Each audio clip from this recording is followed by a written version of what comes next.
आज भले ही पूरी दुनिया चीन के पीछे हाथ धोकर पड़ गई है और उसे पूरी तरीके से घुटनों पर लाने के लिए हर संभव ताकत झोंक रखी है, लेकिन एक बात जानकर आप दंग रह जाएंगे कि चीन ने पहले ही ये होने वाली जंग जीत ली है।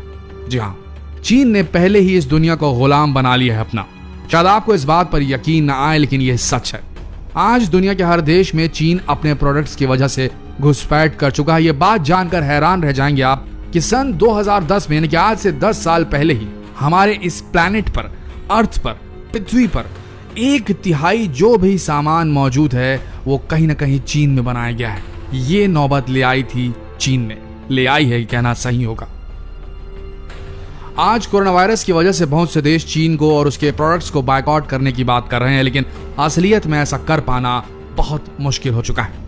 आपको ये बात थोड़ी अटपटी लगे, लेकिन इस वीडियो को देखने के बाद आपको यकीन हो जाएगा कि इस दुनिया में चीन का कितना बड़ा महत्व हो चुका है। चीन आज दुनिया के हर क्षेत्र में, हर घर में घुस चुका है और चीन ने इसकी शुरुआत आज से 40 साल से 50 साल पहले कर दी थी। चीन ने 1970 के दशक में अपने देश में फैक्ट्रीज और मैन्युफैक्चरिंग पर ध्यान देना शुरू किया ताकि वो अपनी इकोनॉमी को सुधार सके। उसके बाद वो हुआ जो संभव नहीं था। एक कृषि प्रधान मंझोला किस्म का देश आज प्रोडक्शन हब बन चुका है पूरी दुनिया का। धीरे धीरे चीन में कई विदेशी कंपनियों का आगमन हुआ और एक दशक के बाद चीन में 500 से अधिक विदेशी कंपनियों ने जन्म ले लिया। चीन में बाकी देशों की कंपनियों का आगमन एक मुख्य कारण था वहां की लेबर फोर्स का महंगे होने का, क्योंकि चीन में लेबर फोर्स उस वक्त बहुत सस्ते हुआ करते थे और चीनी सरकार ने विदेशी कंपनियों को टैक्स में भी भारी छूट दे रखी थी। यही वो वजह रही जिसकी वजह से चीन में प्रोडक्ट्स बहुत ही सस्ते दामों पर बनाए जा सकते थे और अगर कोई देश उन्हीं प्रोडक्ट्स को अपने ही देश में बनाने की कोशिश करता तो वो चीन का मुकाबला उस कीमत पर, उस क्वालिटी पर नहीं कर सकता था, क्योंकि चीन सेम क्वालिटी, सेम क्वांटिटी, सिर्फ कम दामों में सामान बनाने की महारत हासिल कर चुका था।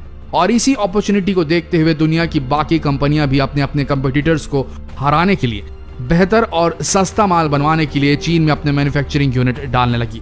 1980 के दशक में चीन में करीब 500 विदेशी कंपनियों ने अपने मैन्युफैक्चरिंग यूनिट डाल दिए थे और 2010 के आते आते चीन पूरी दुनिया का 1/3 माल खुद ही बनाने लगा था। आज 50 साल बाद यह हालात है कि चीन एक मजबूत इकोनॉमी वाला देश बन चुका है। आज इकोनॉमी के मामले में अगर किसी देश का नाम यूएस के बाद आता है, अमेरिका के बाद आता है, तो वह है चीन।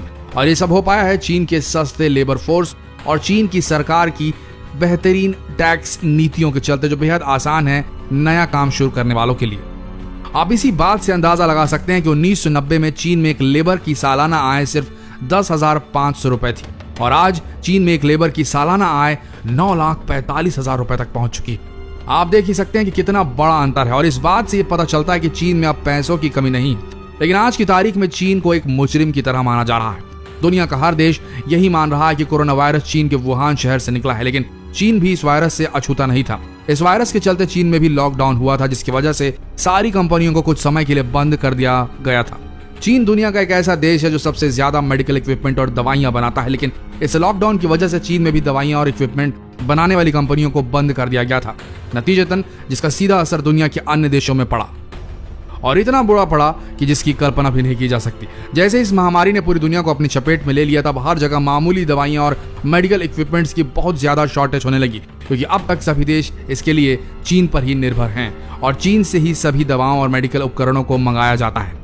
यहाँ तक कि छोटे छोटे घरेलू सामान बनाने वाली कंपनियों में भी रॉ मटेरियल की शॉर्टेज पैदा होने लगी, क्योंकि लॉकडाउन की वजह से चीन की बहुत सी कंपनियां कुछ समय के लिए बंद कर दी गई थी। आप अब इन्हीं बातों से समझ सकते हैं कि किस तरह से दुनिया का हर देश चीन पर निर्भर है। अगर हम कुछ आंकड़ों की बात करें तो अमेरिका जैसा सुपर पावर देश भी चीन के अधीन है, क्योंकि अमेरिका खुद चीन से $418 बिलियन का माल खरीदता है और चीन पर निर्भर होने वाले सिर्फ सुपर पावर देश ही नहीं बल्कि जापान, कोरिया, हांगकांग, इंडिया और ऐसे कई देश शामिल हैं।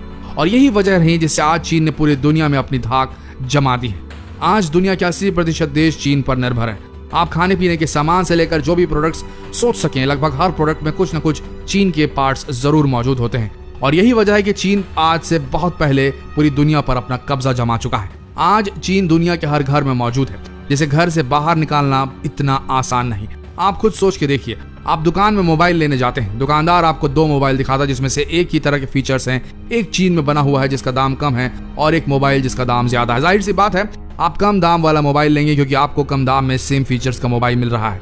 जाहिर है अब आप समझ ही गए होंगे कि कितना मुश्किल है चीन को देश से बाहर निकालना। कमेंट बॉक्स में जरूर बताएं कि सिर्फ ये करने से कि हम चीनी प्रोडक्ट्स का बहिष्कार करें, क्या यही काफी होगा हमारे देश के लिए चीन के आधिपत्य से बाहर निकलने के लिए, चीन के इस आर्थिक आधिपत्य से बाहर निकलने के लिए? क्या हम सिर्फ चीनी प्रोडक्ट्स का बायकॉट करें या फिर हमें अपने देश में प्रोडक्शन हब बनाने की कोशिश करनी चाहिए?